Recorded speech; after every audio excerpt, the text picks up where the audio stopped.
baie welkom by Beeld TV. Dis aan die einde van dag 3 van die Oscar Pistorius verhoor in die Noord-Gautengse Hooggeregshof in Pretoria. My naam is Elma Smit.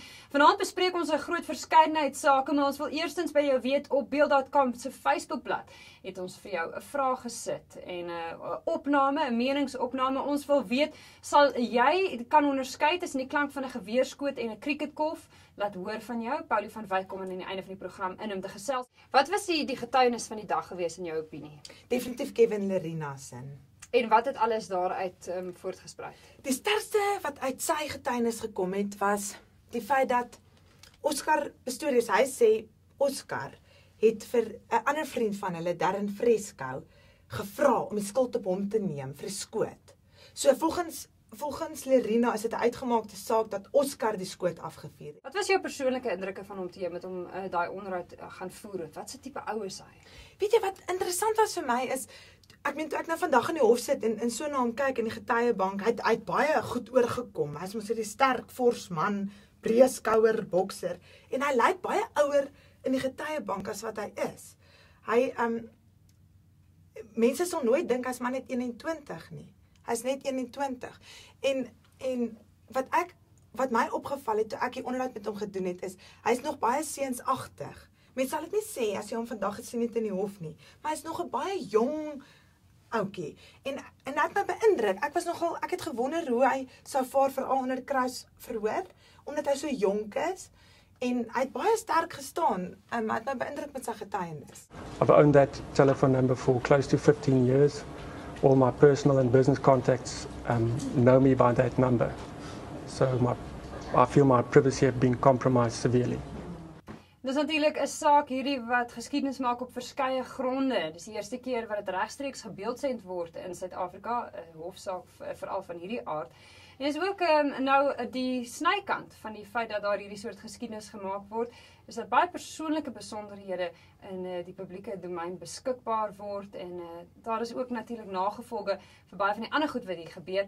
En om met my te gesels oor die regsaspekte van dit wat ons tot dusver gesien het, is Leider Nierspies nou by ons aan. Goeienaand, baie welkom. Baie dankie dat julle my genooi het, ek help graag. Ons is natuurlik nou nuuskierig oor 'n verskeidenheid goed, maar eerstens hierdie selfoonnommer wat op die lug uitgelees is en nou vir Suid-Afrika en die hele wêreld beskikbaar is. Daar was nou vandag 'n klagte van Johnson se kant af dat sy reg op privaatheid moontlik benadeel is. Hoe weeg jou reg op privaatheid op teen die openbare belang?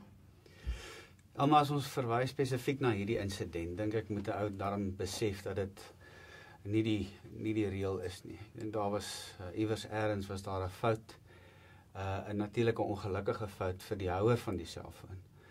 'n maklike oplossing sou seker wees om die selfoonnommer net dood eenvoudig te verander met die gepaardgaande ongerief vir die houer daarvan. Jy vra hoe dit opweeg.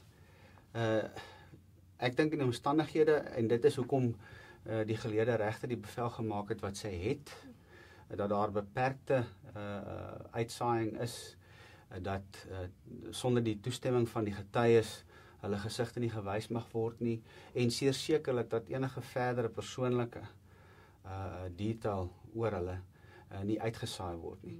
So ek dink hy moet versigtig wees om hierdie enkele insident te amplifieer tot die reël. Ek dink ook nie dit gaan weer gebeur nie. Ons is in die gelukkige posisie dat ons die land is wat nou 'n verhoor van hierdie aard het, wat op hierdie wyse uitgesaai word, sekerlik die eerste van sy soort in die wêreld, nog groter as sy soort in Amerika. Die vergrootglas waaronder die regstelsel nou geplaas word, het natuurlik ook sy neuwekante. Een daarvan is dat baie lede van die publiek nou sê, as dit is hoe staatsgetuies gehanteer word in kruisondervraging, wil ek nooit een wees nie.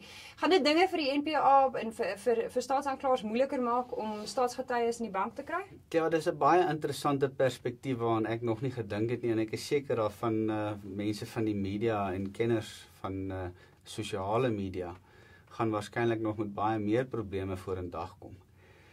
Dit mag so wees, en dit sal 'n ongelukkige tendens wees.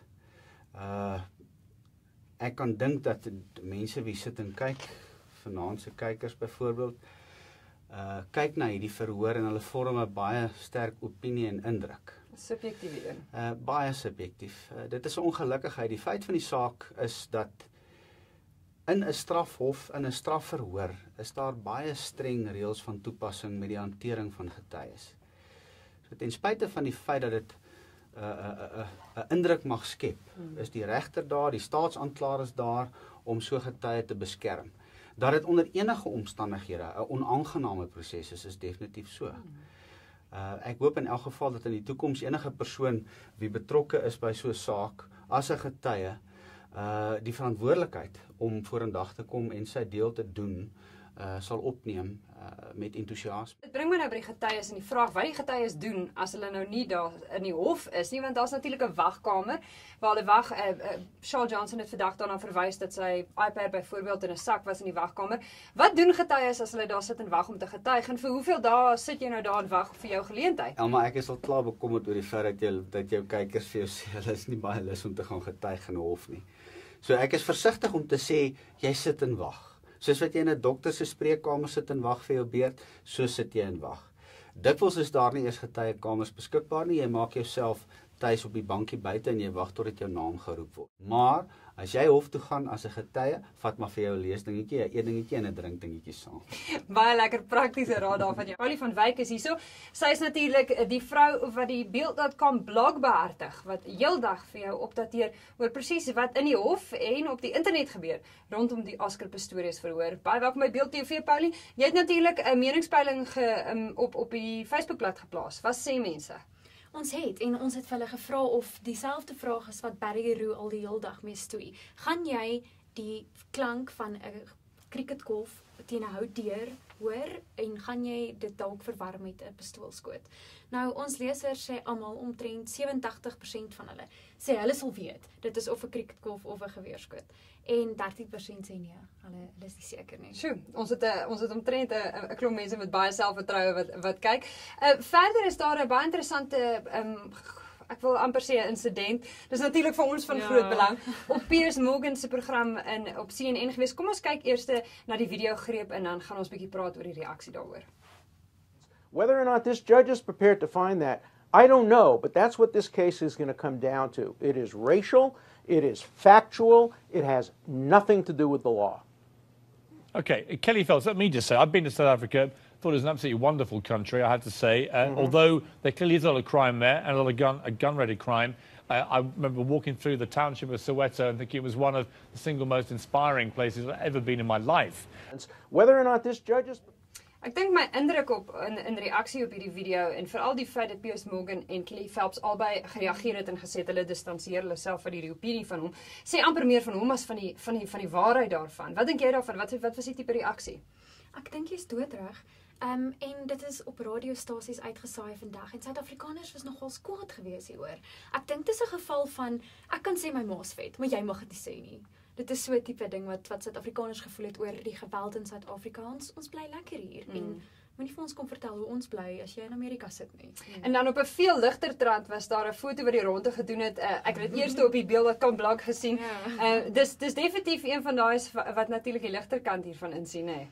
En dit wys ook vir jou hoe komedie baie keer 'n fyn lyn vat, want sê nou maar net, ons het daai in woorde gesê. Dan was dit dalk, jy weet, lasterlik geweest. Maar nou is dit 'n foto en mense het gedink dit skreeu snaaks.